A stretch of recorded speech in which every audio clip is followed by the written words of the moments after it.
बना के।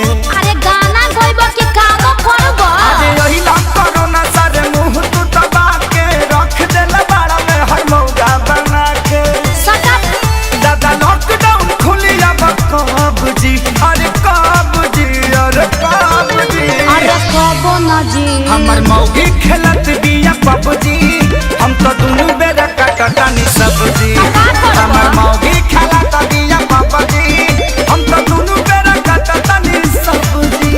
ए देखो हौ लुगा धइल बा आदमी खानी खींच दो ना तो पुलिस के फोन करके कह देब कि हमार भतार 4 दिन से खोखता। अरे ना हो जातानी जातानी। हाँ ठीक बा जल्दी जा।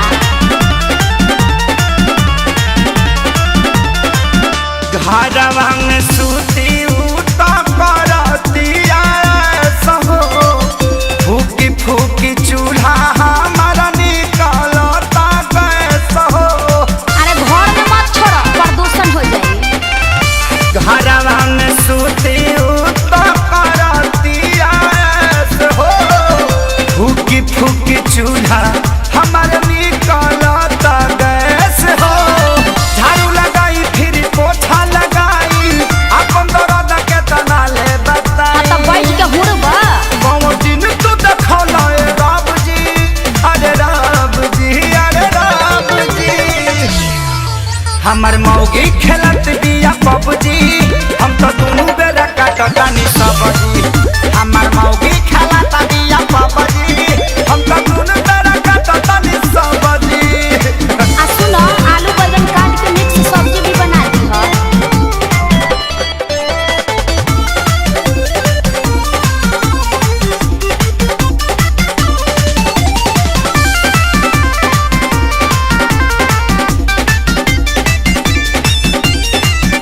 माझी माझी बरतन दर्द करता कालाई, अब से करो ना सरऊ लेला तू विदाई।